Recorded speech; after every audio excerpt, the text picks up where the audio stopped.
할렐루야. 아멘. 귀한 가정 신방할 수 있도록 허락해 주신 아버지 하나님께 감사드립니다. 예배를 통하여 아버지 하나님이 주시는 은혜와 평강 넘치시기를 예수 그리스도의 이름으로 축원합니다. 하나님의 형상대로 사람을 이제 만드신 목적이 많은 사람들이 어렸을 동안에는 사실 생각하지 못하는 거예요. 왜 하나님의 형상대로 사람을 만드셨을까? 그러니까 하나님의 형상대로 사람을 만들어서 하나님이 우리 안에 들어오기를 원하신 것이에요. 그래서 결국은 우리가 마음을 지키고 죄와 사탄을 다스리고 하나님의 말씀에 순종하는 하나님의 완전한 아들을 만드시는 것이에요. 왜? 이렇게 만든 아들을 가지고 하나님이 영원한 천국으로 보내는 거예요. 하나님이 천국에다가 사람을 만든 게 아니라 이 땅에다가 사람을 만들어서 그것도 하나님의 형상대로 사람을 만드신 것이란 말이에요. 그래서 이 땅을 다 주님의 이름으로 다스리기를 원하는 왕으로 만들어 주신 거예요. 근데 이제 마귀한테 이제 넘어갔기 때문에 결국에 이제 마귀의 종이 돼버린 것이란 말이에요. 그러니까 원래 하나님의 형상대로 사람을 만든 목적은 사람 안에 하나님의 생명이 먼저 들어와서 그 생명으로 자기 마음을 지키고 죄와 사탄을 다스리고 하나님의 말씀을 완전히 지키는 하나님의 완전한 아들이요. 이런 자들을 데리고 영원한 천국에 간단 말이에요. 근데 이게 처음부터 안 될 줄 하나님이 아셨어요. 그래서 만세전에 감추인 비밀인 예수님이 이 땅에 오셔야 된단 말이에요. 인간의 몸으로 오셔서 우리의 죄 때문에 죽으시고 부활하시고 승천하시고 생명 주는 영이 되셔서 그분이 성령을 보내주시고 그 다음에는 자기가 생명 주는 영으로 인간 안에 들어와야 되는 것이에요. 그래서 그 생명을 가진 사람만이 자기 마음을 지키고 죄와 사탄을 다스리고 하나님의 말씀을 순종하는 완전한 아들들이 되어 그들이 주님 오실 때 올라가는 거란 말이에요. 그래서 영원한 천국으로 하나님이 인도하시는 것이에요. 그러니까 결국은 천년왕국이라는 것은 에덴 동산의 회복이에요. 그래서 천년 동안 하나님이 이 하나님이 원하시는 뜻을 이루신 다음에 이제 결국 천년이 끝난 다음에 영원한 천국에 가는 것이란 말이에요. 그러니까 현명한 사람들은 씨를 뿌린 목적이 열매를 거두기 위함이잖아요. 그럼 내가 열매가 돼야지 되는 것이에요. 그러니까 처음에는 싹이요, 그 다음에는 이삭이요, 이삭의 중시라 곡식이라 하는 것처럼 처음에 거듭나는 수준은 내가 싹밖에는 안 된단 말이에요. 성령 세례 받으면 이제 이삭이 되는 것이고 충만까지 오면 충실한 곡식이 되는 거예요. 이들 데리러 오시겠다는 거예요. 그럼 우리는 이 믿음까지 이제 들어가 있다가 주님 오실 때 올라가고 그리고 이 땅에 내려와 천년 동안 왕 노릇하다가 영원한 천국 가는 거 이게 길이에요. 근데 이 길을 모르고 신앙생활을 해요. 근데 어렸을 동안에는 알 필요도 없어요. 근데 장성한 자가 되면 이제 목적을 안단 말이에요. 그럼 이 목적만 남는 거예요. 이제 하나님이 나를 구원한 목적이 결국 이 땅에서 내가 완전한 아들들이 되기를 원하시는 거구나. 그러기 위해서 내가 거듭난 성령 세례, 성령 충만, 그리고 전인 구원, 그리고 이제 영화의 구원의 확신, 그리고 최종적인 구원의 확신을 가지고 이제 죽든지 살든지 오직 내 몸에서 주님이 존귀함을 받게 하는 이런 삶만 살고 있으면 된단 말이에요. 결국 목적은 그거예요. 그래서 주님의 생명으로 사는 이런 존재들, 그럼 이렇게 살다가 주님 오실 때 올라간단 말이에요. 그럼 이런 사람들은 주님 오시는 날만 기다리는 거예요. 다른 목적이 없죠. 왜? 하나님이 자기를 만든 목적을 알기 때문에. 그러니까 이 목적대로 살다가 우리는 다 올라갈 줄 믿습니다. 그러기 위해서 우리가 이제 삶 가운데서 부족함들을 발견할 때마다 이것도 주님 마음 아니지 하고 버리면 되는 것이란 말이에요. 제가 이 가정을 위해서 기도를 하는데 주님이 새벽에 이 말씀을 주셨어요. 그래서 이 말씀을 왜 뜬금없이 예수님이 탄생한 거에 대해서 왜 말씀을 하실까 하고 이 말씀을 이제 준비를 했는데 그게 그거예요. 이스라엘은 이제 정혼을 한 다음에 1년 있다가 결혼을 해요. 정혼을 한 다음에 1년을 기간을 두는 건 이 여자가 간음을 했나 안 했나를 보는 거예요. 그러니까 만약에 간음을 했더라면 임신을 할 거 아니에요. 그러면은 저거는 간음했기 때문에 돌로 쳐서 죽여야 되는 것이에요. 근데 이제 정혼을 했는데 1년이 지금 지나고 있는데 마리아가 임신을 했다는 거예요. 그럼 어떻게 해야 돼요? 율법의 기준으로는 죽여야 되는 거예요. 모든 사람한테 알리고 망신을 주고 돌로 쳐서 그것도 죽여야 된단 말이에요. 근데 요셉은 그러지 않았다는 거예요. 요셉이 만약에 율법의 의를 가졌다면 당장 어떻게 당신이 나랑 정혼을 한 다음에 임신을 할 수가 있어. 이게 말도 안 되는 얘기지. 넌 지금 가늠한 여자야. 돌로 쳐서 너는 죽어야 돼 하고 쳤을 거란 말이에요. 근데 그러지 않은 거예요. 그냥 가만히 끊고자 했다는 것이에요. 이게 쉬운 일이 아니에요. 율법의 의를 가진 사람은 당장 죽여야 되는 건데 그걸 죽이지 아니하고 도리어 가만히 끊고자 하는 거예요. 가만히 소문내지 않고 그냥 에휴 내가 그냥 이거 파혼하면 되겠다. 그러면은 뭐예요? 이 사람을 살릴 수 있는 거거든요. 이 마음을 가진 거예요. 근데 이게 쉬운 일이 아니죠. 왜요?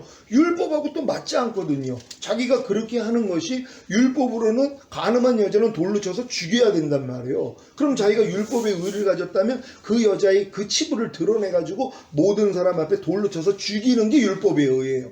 근데 이 의하고 내 마음 안에서 또 다른 의가 있었단 말이에요. 그래도 용서해 줘야지. 그래도 허물을 덮어야지. 이 마음이 나왔어요. 이것 때문에 갈등한 거예요. 근데 꿈의 천사가 나타나서 알려준 거예요. 그 갈등을 하고 있는데 얼마나 불편하겠어요. 알려주는 거예요. 그 마리아가 잉태한 건 성령을 통해 난 것이야. 사람을 통해 가늠한 게 아니야? 하고 안심을 시켜줬어요. 그리고 이 이름을 예수로 알아. 이 계시까지 하나님이 주시는 것이에요. 이게 우리의 삶 가운데서 우리 안에 지금 믿음이 지금 장성한 자가 되면은요. 율법의 의를 우리가 가지고 있단 말이에요. 그러면 이 의를 가지고 뭐예요? 죽이고자 하는 마음이 있어요. 죽이고 판단하고 정지하고 상대를 누르려고 하는 이 마음이 있는가 하면 가만히 끊고자 하는 마음이 있단 말이에요. 이걸로 하나님이 우리를 지금 분별하기를 원하시는 거예요. 제가 지금 요즘 이제 가르치는 게 굉장히 높은 단계의 얘기를 하잖아요. 우리가 믿음으로 행하고 보는 대로 듣는 대로 행하지 않고. 그럼 내가 율법의 의를 가졌으면 그렇게 보는 대로 행하고 듣는 대로 행하는 사람의 말과 행동을 보면 안에서 뭐예요? 저건 그냥 돌로 쳐서 죽인단 말이에요. 바로 당장 아니야 어떻게 저렇게 믿음으로 행하고 보는 대로 듣는 대로 행하지 말라 그러는데 저렇게 또 보는 대로 행하고 있고 듣는 대로 행하고 있고 아니 내가 가르친 거를 뭘로 듣는 거야? 자 이런 마음으로 내가 상대를 판단하고 정지했어요? 죽이는 거예요. 근데 내가 가만히 끊고자 해요. 그냥 그걸 보면서도 내가 당연히 내가 가진 의로서 내가 가진 율법의 의로서 판단 정지할 수 있지만 그러지 않고 그냥 주님만 바라봤더니 주님이 천사가 나타나서 계시를 해주는 것처럼 마음 안에서 말씀하시는 거예요. 네가 이해해줘. 네가 용서해줘. 사랑으로 허물을 덮어줘. 이게 나오는 거예요. 제가 지금 이 훈련을 받아요. 제가 최근에도 많은 말씀들을 했죠. 쓸데없는 말 하지 말라고. 그냥 은혜와 덕 있는 말만 하라는 거예요. 너희가 무익한 말로 인해 하늘나라에 가면 심판을 받는다. 이걸 내가 가르쳤어요. 근데 쓸데없는 말을 하는 분들이 있어요. 그럼 내가 귀에 들리죠. 쓸데없는 말, 무익한 말, 은혜와 덕이 안 되는 그냥 세상적인 말, 그냥 항상 평소에 하는 습관적인 말들이 나올 때마다 내가 이걸 들으면 뭐예요? 율법의 의를 가지고는 돌로 쳐서 죽여야 돼요. 아니 내가 그렇게 가르쳐줬는데 저렇게 또 은혜와 덕 있는 말만 하라고 그랬는데 쓸데없는 말 하지 말고 이런 말들이 하늘나라에 가면 다 심판받는다 그러는데 왜 또 저러고 있어? 하고 난 죽일 수도 있단 말이에요. 근데 가만히 끊고자 하는 거예요. 그냥 그걸 생각하면서 주님만 부르는 거예요. 그럼 주님이 안에서 뭐예요? 천사를 통해서 말씀한 것처럼 주님이 말씀하세요. 네가 이해해줘. 네가 허물 덮어줘. 넌 지금 이 순간에도 넌 기뻐해야지. 넌 감사해야지. 이걸 들을 수 있다는 것이에요. 이게 지금 요셉에게 하나님이 허락한 그 일이란 말이에요. 우리도 마찬가지란 말이에요. 우리가 자칫하면 지금 전인공까지 받은 다음에 율법이 의로 충만해져 있어요. 그러면 이 의를 가지고 뭐예요? 율법은 죽이는 거거든요. 그럼 내가 뭐예요? 상대의 말과 행동 하나하나까지 다 죽일 수 있단 말이에요. 그럼 당연히 죽이는 게 옳다고 생각해요. 왜? 상대가 죄를 범하고 있으니까. 상대가 지금 부족함과 연약함이 계속 드러나고 있으니까 난 이걸 보고 못 견뎌야 한단 말이에요. 그러니까 상한 갈대를 보면 많은 사람은 꺾어버리고 싶죠. 율법의 의는 상한 갈대를 보면 꺾어버리는 거예요. 왜? 보기가 흉하니까. 또 꺼져가는 심지를 보면 눈을 따갑게 하잖아요. 그러니까 아예 그냥 잘라버리는 거예요. 그냥 아예 그냥 불도 나오지 않도록 잘라버린단 말이에요. 이게 율법의 의예요. 근데 어떤 사람은 내가 상한 갈대를 봤어요. 근데 안에서 율법의 의로는 저걸 진짜 상한 갈대 보면 꺾어버리고 싶고 꺼져가는 심지를 보면 그냥 아주 심지를 잘라버리고 싶은데 이걸 가만히 끊고자 하는 거예요. 그랬더니 주님이 마음을 주시는 거예요. 상한 갈대 꺾지 않아야지. 꺼져가는 심지를 끄지 않고 도리어 기름을 부어줘야지. 네가 싸매줘야지. 이 마음이 나오더란 말이에요. 그러니까 지금 우리는 주님의 마음으로 살아야 되잖아요. 그럼 주님의 마음이 나오기 전에 지금 우리는 율법의 의가 먼저 나온단 말이에요. 그래서 못 견뎌 하는 것이란 말이에요. 그리고 상대의 허물을 보면 상대의 어떤 그런 실수를 보면 지적을 안 하면 견디지를 못한단 말이에요. 이걸 꼭 짚고 넘어가야 되는 것이란 말이에요. 만약에 화장실에 갔는데 어떤 뭐 좀 합당하지 않는 일이 있어요. 제가 어제도 내가 이제 이 말씀을 준비하기 전에 하나님이 미리 예증으로 주신 것이에요. 어떤 이제 합당하지 못한 모습을 봤는데 내가 여기에 대해서 예전에 같았으면 나와가지고 얘기를 한단 말이에요. 왜 이랬어 하고 얘기를 한단 말이에요. 근데 하나님이 가만히 끊고자 하게 하신 거예요. 그 일을 얘기를 안 하고, 아니 왜 화장실에서 왜 이런 걸 여기다가 버렸어? 이렇게 얘기할 수 있는데 하나님 그걸 못하게 하시는 거예요. 그리고 가만히 끊고자 했더니 마음 안에서 주님이 그 마음을 주시는 거예요. 그냥 이해하고 용서하고 기뻐하고 축복하는 이 마음이요. 그러니까 전혀 문제가 안 되죠. 근데 예전 같았으면 내가 이걸 짚고 넘어간단 말이에요. 그리고 아니 이러지 마 하고 또 권면을 한단 말이에요. 그건 뭐예요? 율법의 의로 죽이는 거예요. 그게요. 근데 이걸 하나님이 가만히 끊고자 하는 거.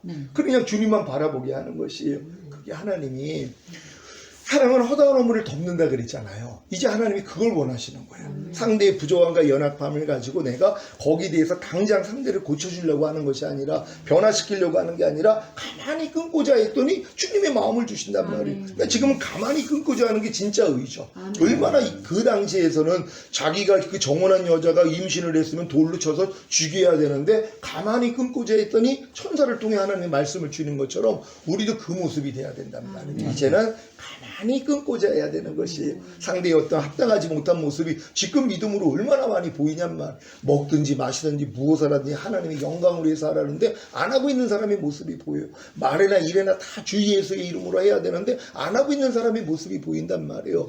그 모든 사람과 더불어 화평과 거룩함을 쫓으라 그러는데 그렇지 않는 사람의 모습이 보인단 말이에요. 그럼 우리는 뭐예요? 거기에 대해서 돌로 칠 마음이 나온단 말이에요. 근데 가만히 끊고자 하는 거예요. 근데 주님이 마음을 주시는 거예요. 야, 네가 허다한 허물을 덮는 내 마음이 너를 통해 나와야지 하고 하나님이 나에게 이 은혜를 주시는 것이에요. 그러니까 지금은 상대의 티가 보이면 내 안에 들보 있는 것만 인정하면 된단 말이에요. 그러니까 어떤 사람의 부족함만 보여도 내 안에 하나님이 들보를 뽑기 위해서 상대의 티를 보게 해주시는 거예요. 그럼 이 티를 내가 용서만 해주면 내 안에 있는 들보가 옮겨져요. 그러니까 지금은 그냥 용서하는 제사장이 기름 부음만 받으면 되는 것이에요. 무조건 용서하는 거예요. 근데 용서하지 않으면 내가 시험에 들잖아요. 그럼 결국 악에 빠지는 거예요. 그러니까 주님이 주기도문을 그래서 가르쳐 준 거예요. 우리에게 죄 지은 죄를 사하여 준 것 같이 우리 죄를 사하여 달라고. 그리고 시험에 들게 마옵시고 다만 악에서 구하옵소서. 이게 이루어져요. 근데 내가 상대의 죄를 만약에 용서하지 않고 내가 율법의 의로다가 판단하고 정죄하고 지적을 했단 말이에요. 그럼 내가 시험에 들어요. 결국 내가 악에 빠지는 거예요. 하나님이 이걸 고치시기를 원해요. 그러니까 지금 우리가 신부단장하는 사람들이 요셉의 이 마음, 가만히 끊고자 하는 이 마음이 돼야지 되는 것이란 말이에요. 그러니까 어떤 상대의 부족함과 연약함을 보더라도 그냥 거기에 대해서 판단 정지하는 게 아니라 가만히 끊고자 할 때 주님의 마음이 나온단 말이에요. 운전하다가도 합당하지 않게 운전하는 사람이 얼마나 많이 있어요. 그럴 때 예전에는 왜 저렇게 운전을 하지 하고 이거하고 싸웠단 말이에요. 근데 그냥 가만히 끊고자 하는 거예요. 거기에 대해서 판단 정지하는 게 아니라 가만히 끊고자 했더니 주님의 마음이 나오는 거예요. 네가 이해해줘, 네가 용서해줘, 네가 축복해줘. 지금은 이걸 가지고 사는 것이란 말이에요. 이 가정이 오늘 이 요셉의 이 하나님이 원하시는 이 의가 되기를 원합니다. 이 의를 이제는 우리가 나타낼 때란 말이에요. 가만히 끊고자 하는 거, 내 마음에 합당하지 않는 그러한 상대의 많은 부족함을 보더라도 거기에 대해서 내가 판단 정지하고 지적하지 아니하고 내가 가만히 끊고자 하고 오 주님 하고 불렀더니 주님의 마음이 나와서 나를 통해 주님, 이해하는 주님, 오래 참는 주님, 내가 오른편 맞으면 왼편 돌리는 주님, 이게 나오는 것이란 말이에요. 우리의 모습이 이와 같아야 되는 것이에요. 그래서 너희가 어떤 일을 당해도 원망과 시비가 없이 하라. 또 너희가 무슨 일을 하든 죽게 하듯 하고 사람에게 하듯 하지 말라. 우리는 상대 안에도 주님이 있다는 걸 알아요. 또 하나님의 형상대로 사람을 만들었기 때문에 그 안에 하나님이 없어도 하나님의 형상대로 만든 사람이란 말이에요. 죽게 하듯 하면 되는 것이에요. 죽게 하듯. 그래서 우리가 주님께 하듯이 우리의 말과 행동을 바꿔질 때 우리가 더욱더 온전해진다는 것입니다. 오늘 이 가정에 이 말씀이 임하는 줄 믿습니다. 기도하겠습니다. 오늘 들은 말씀 생각하시면서 하나님, 요셉이 진정으로 가만히 끊고자 했다. 그러한 의를 배웠던 것처럼 우리도 상대의 부족함과 연약함과 허물과 죄악에 대해서 가만히 끊고자 하는 마음이 되기를 원합니다. 주여 한번 기도합니다.